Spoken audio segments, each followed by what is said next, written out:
Hey family, this is part 2 of our workshop titled Wounds That Still Whisper, How Our Childhood Bullying Impacts Our Lives as Adults Today.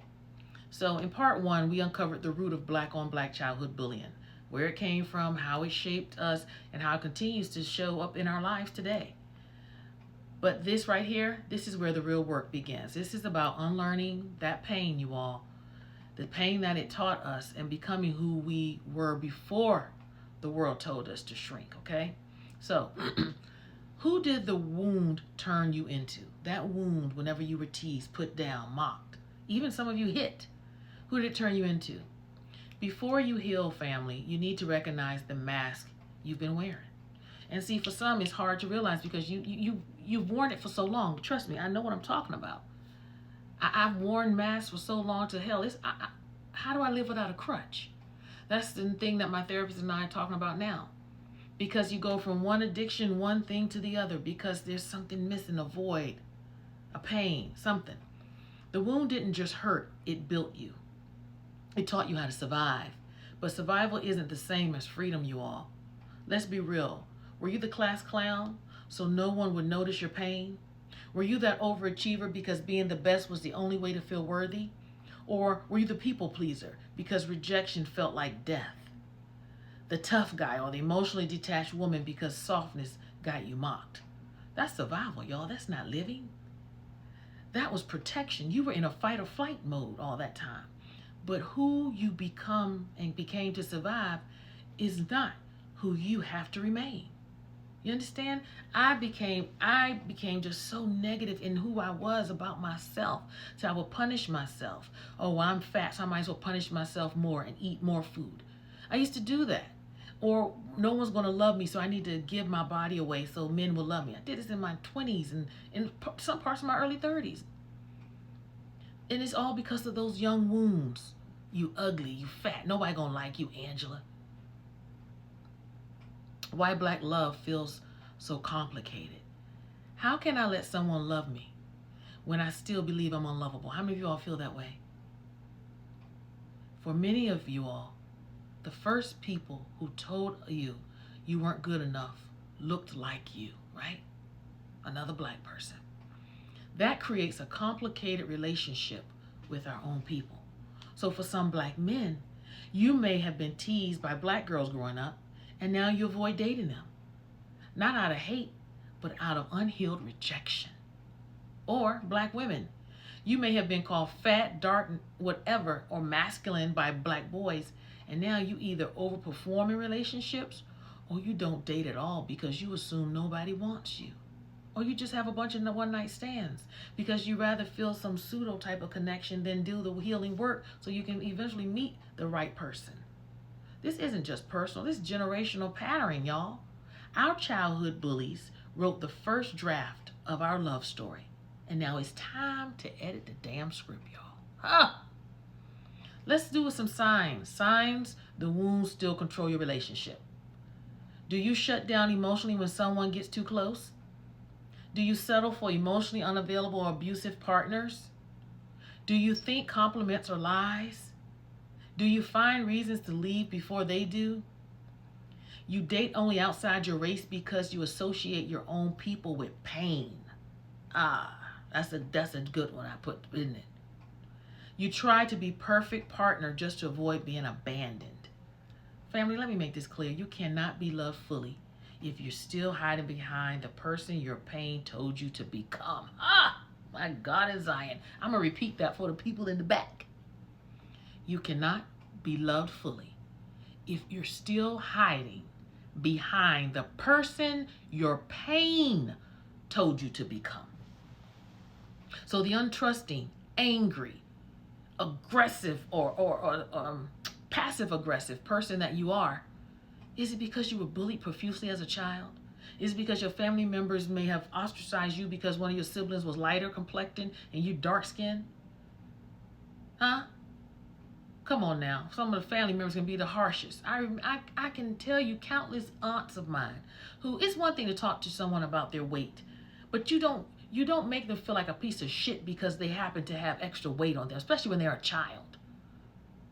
I can't tell you how many adults treated me like shit when I was 10 and 14 because I was fat, or 18. And some were adults in the church. See, I still hold, and you see how I felt that when I said it?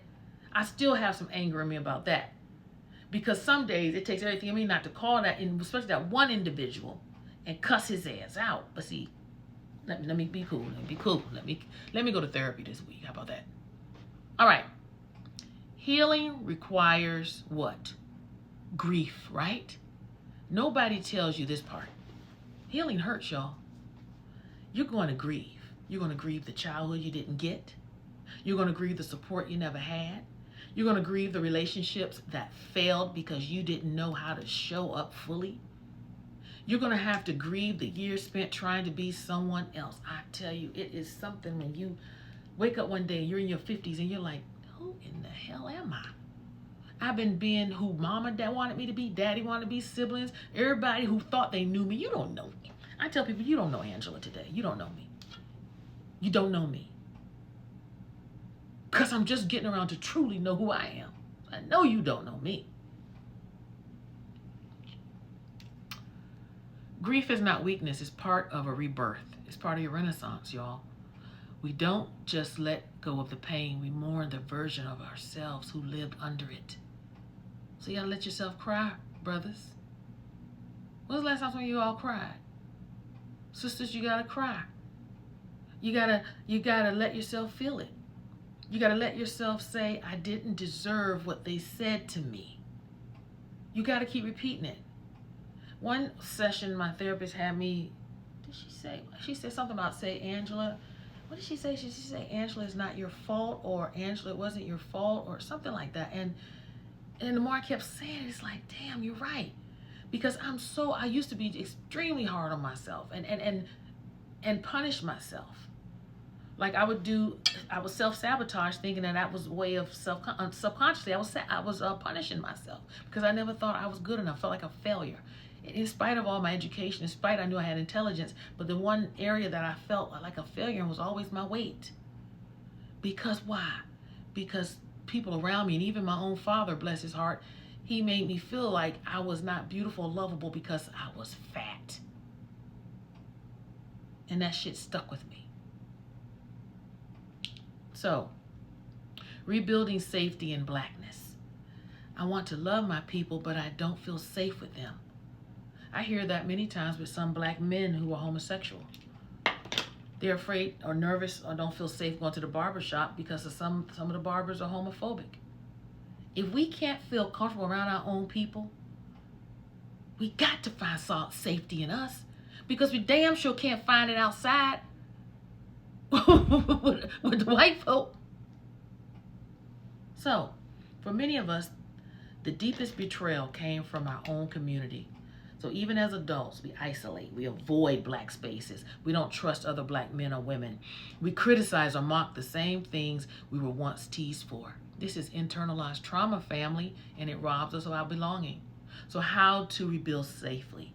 Join intentional black healing spaces. Surround yourself with affirming black voices. Distance yourself from toxic people who call that pain culture. Get away from them, even if it's family. Redefine what black love, black beauty, and black community mean to you. You do not have to abandon your people to protect your peace, but you do have to choose your spaces intentionally. You do not have to abandon your people to protect your peace, but you do have to choose your spaces intentionally. So family, you're worth the healing. That way you won't always feel like, ain't no good men, I ain't no good women, we don't stick together, blah, blah, blah. No, baby, that, more than likely, that's a lot of your pain talking. That's a lot of your trauma. So you don't have to be bound up no more, fam. There are places you can call for free therapy. Okay? So listen, thank you for watching and my videos. Continue to like, share, and subscribe. And listen, I do have a workbook coming out for this as well. So stay tuned, and I'll do a post about that as well. I love you. Be blessed. Be healed.